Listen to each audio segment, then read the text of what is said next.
Try to picture this. Two kids, same age, same neighborhood, same school. One of them scraped their knee at recess today and cried for 20 minutes. The other one came home, checked if there was food in the house, figured out what to cook for dinner, and made sure their little sibling finished their homework, all before 7 p.m. Same age, completely different worlds. Maybe you were that second kid. Maybe nobody called it hard back then. Maybe the adults around you actually called it impressive. They said things like, "You are so mature, such an old soul, so grown up for your age," and you, hungry for love, pinned those words to your chest like medals of honor. You believed growing up early was a gift, but nobody stopped to ask, what was the cost? This is the silent pain of children who grew up too fast. And today we are going to go deep into the psychology of that experience, because the consequences do not disappear with time. They follow you into your relationships, your career, your sense of self-worth. And if you never understand what actually happened, you may spend your entire adult life running survival patterns that once saved you, but are now slowly wearing you down. My name is Pop, and I explore the hidden psychology behind the people you think you already know, including yourself. If you want to understand why you are the way you are, subscribe and hit the like button. What? Psychologists call it in family psychology, there is a professional term for what happened to you: parentification. Think of natural child development like a seed. To grow, it needs soil, water, and sunlight. In a healthy family, the soil and water are emotional safety. A child has the right to be carefree, to make mistakes, to lean on the adults around them. They know that if the sky falls, the grown-ups will catch it. But in your case, that process was flipped upside down because your parents were emotionally unavailable, whether from addiction, divorce, illness, or simply being too consumed by their own pain. They unintentionally handed you a backpack full of adult responsibility before you were ever ready to carry it. Psychologists divide parentification into two types. The first is instrumental parentification. This is when you had to handle the household chores, cook the meals, look after younger siblings, and manage responsibilities no child should be managing. It is exhausting, but this type tends to cause less severe psychological damage, especially if your parents at least acknowledged and appreciated what you were doing. The second type is far more dangerous. Emotional parentification. This is when you became your parents' emotional dumping ground. Your mother spoke badly about your father to you. Your father vented his stress and fears to you. You were expected to comfort them, mediate their arguments, regulate their emotions. You became the therapist, the referee, the stabilizer, all before you even understood what those words meant. Pay close attention to this next point. When a 7-year-old has to comfort a 35-year-old parent, generational boundaries collapse entirely. The child absorbs a brutal lesson deep into their nervous system. My needs do not matter. My parents' emotions come first. I only have value when I am useful. That is not maturity. That is the theft of childhood. What it did to your brain. For children who grow up in safe, stable environments, the nervous system spends most of its time in a relaxed and playful state. But for you, the one who was always quietly calculating what mood the house was in today, always bracing for what might happen next, your brain got stuck in a permanent state of high alert. Dr. Lisa M. Hooper, who has done extensive research on parentification, found that parentified children often develop what looks like exceptional maturity from the outside. But here is what is crucial. It is not actually maturity. It is a survival adaptation. It is a child's nervous system learning to operate in crisis mode as its default setting. Your amygdala, the part of the brain responsible for detecting threats, began working overtime. You developed a skill that could be called emotional radar scanning. You walk into a room and within seconds you can read exactly who is happy, who is tense, and how close things are to boiling over. You hear a door slam, a certain kind of exhale, a particular set of footsteps on the stairs, and your whole body automatically tightens. You do not need to look. You feel the shift in the air before anything is said. It is a remarkable skill if you are a hostage negotiator. It is exhausting if all you want is a peaceful, ordinary life. And here comes one of the most painful paradoxes of this entire experience. You are, in many ways, addicted to chaos. That probably sounds completely backwards. You hate conflict. You crave calm, but look closely at your patterns. When life becomes too smooth, too quiet, too free of problems, you start feeling restless, anxious, like something must be wrong because nothing is wrong. Why? Because to your nervous system, peace actually feels suspicious. In your past, silence was often the calm before the storm. Stillness felt dangerous. So when there is no real crisis, your brain manufactures one through worry, through relentless overthinking, through imagining worst case scenarios. Stress hormones rise back up to levels that feel familiar and therefore feel safe. You feel more in control when you are anxious than when you are at ease. When you finally relax, you feel exposed, like something is about to catch you off guard. This is precisely why people who grew up too fast so often become perfectionists who quietly battle imposter syndrome. You never believe you have done enough, because back then, your safety genuinely depended on doing everything right. The superpowers with a hidden price tag. Many people who grew up this way become genuinely exceptional at certain things, reading the emotions of everyone in a room before a single word is spoken, anticipating what others need before they even realize they need it, solving problems under pressure because falling apart was simply never an option. But those same abilities come with a price tag you did not know you would still be paying 20 years later. You become the person everyone leans on in a crisis, the dependable one, the one who just handles things without being asked. You are drawn to people who seem to need rescuing, and before you label that a savior complex, understand what is actually happening. Being needed feels like love. It is the only version of love you learn to recognize as real. You also become fluent in a language most people never have to learn, the language of emotional labor. You can manage a room full of unspoken tension like a conductor holding an orchestra together. You can sense conflict forming before it breaks the surface and quietly redirect it. You can make everyone around you feel comfortable and held, all while you're quietly drowning on the inside. And the strangest part of all, you may not even notice you are doing it anymore. It has become so automatic that it feels like just the way you are. Like breathing. Except breathing is supposed to sustain you. This slowly hollows you out. You probably have moments where you are surrounded by people you love, friends, family, co-workers, and you still feel completely alone. Not lonely in the obvious, visible way. Alone in the specific sense that nobody truly sees how hard you are working just to keep everything smooth, to keep everyone okay. And asking them to notice would feel like admitting failure. Like you fell short at the one thing you were supposed to be good at. So you say nothing, and you keep going. What this looks like in your relationships. Intimacy feels exposing because real vulnerability was a luxury you simply could not afford when you were young. Even now, even when you are genuinely safe, even when you are with someone who truly cares about you, some part of you will not fully lower its guard. It keeps watching, keeps waiting. You may find yourself repeatedly drawn to emotionally unavailable partners. Before you turn that into self-blame, understand this. Unavailable feels familiar. It feels like home, because home was a place where you gave endlessly and receiving was rare.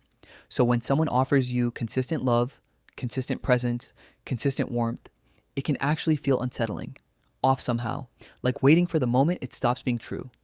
There is also something important to understand about your relationship with control.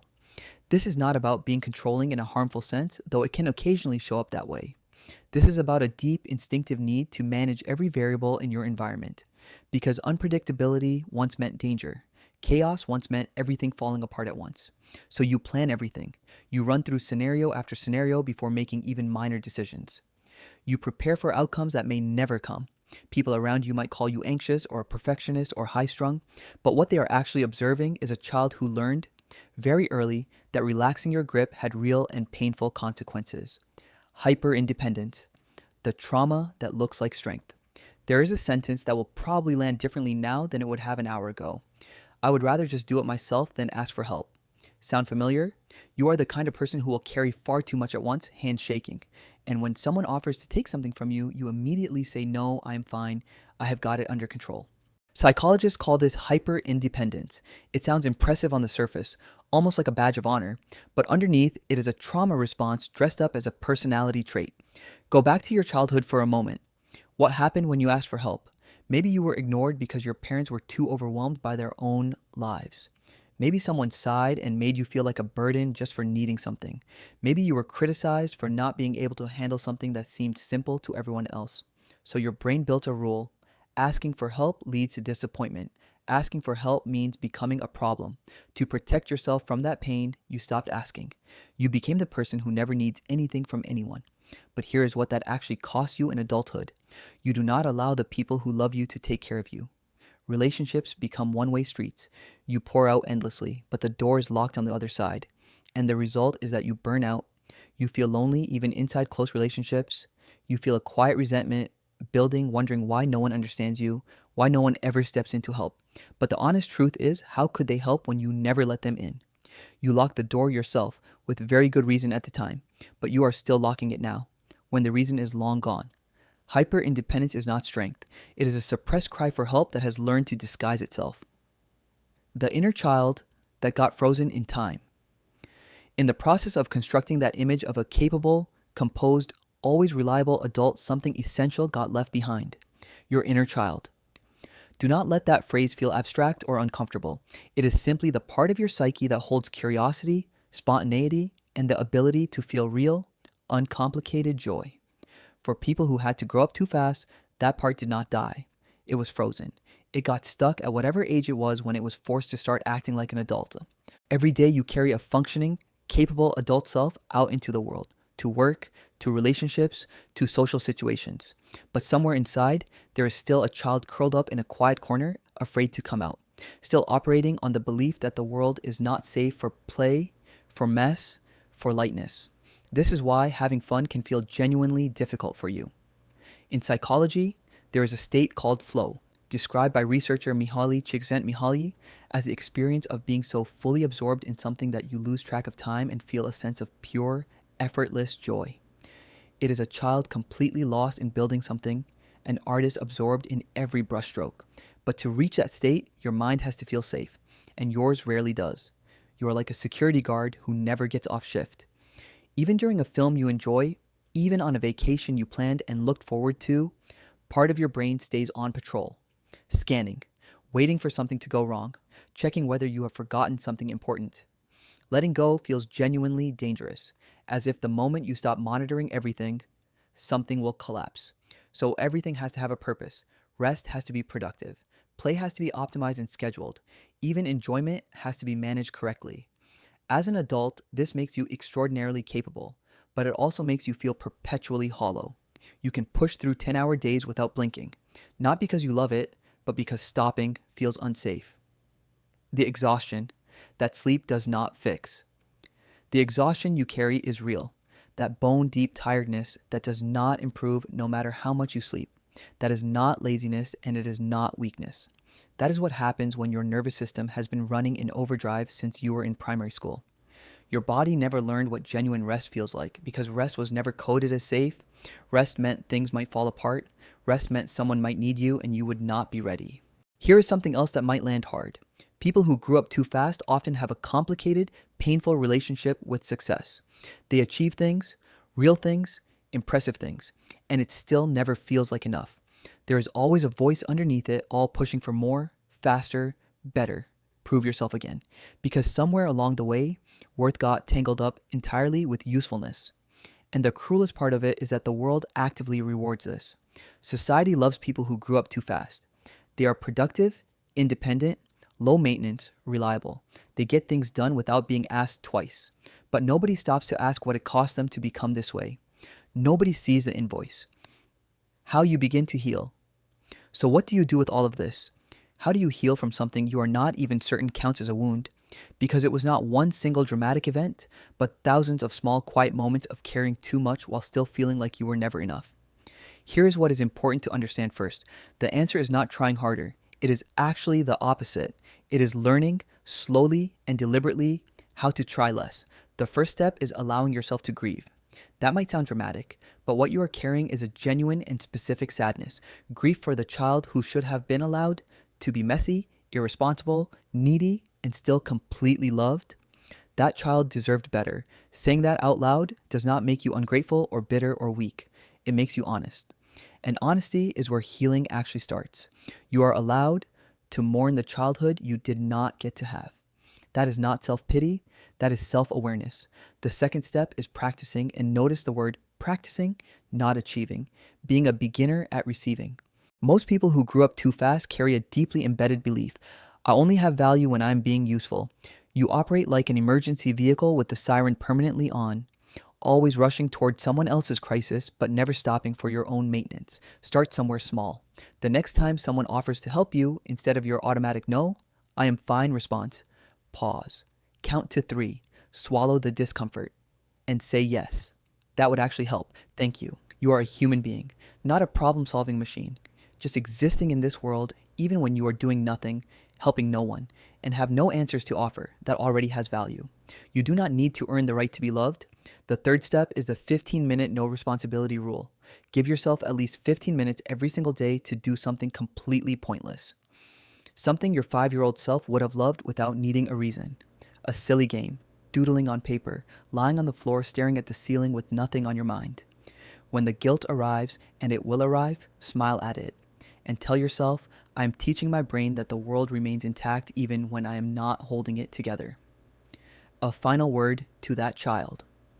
That child who grew up too fast did something extraordinary. They were resourceful and resilient and brave far beyond anything that should have ever been asked of them. They held everything together for years when no adult stepped up to do it. They are exhausted now. It is your turn, the adult version of you, to take care of them, to let them rest, to remove the armor of the perfectly capable, always available, never needy person you have been performing as for so long. You are allowed to make mistakes, to forget things, to need people, to fall apart sometimes and let someone else hold you for a change. Because that child carried the whole world for far too long. They deserve to put the backpack down. They deserve a full night's sleep without listening for what happens next. Real strength is not handling everything alone. Real strength is looking at someone you trust and saying, I am tired. I need help. Stop trying to parent the entire world. Start letting yourself just be a person. If this video spoke to something real inside you, do one thing right now. Send it to someone who needs to hear it. Not because they asked, but because sometimes the most powerful thing you can do for someone is show them they are not alone in what they carry. And if you want to keep going deeper into yourself, our previous video, Psychology of People Who Have Gone Through Too Much, is exactly where to go next. It will hit just as hard. Watch it now. Subscribe so you never miss what we put out. We will see you there.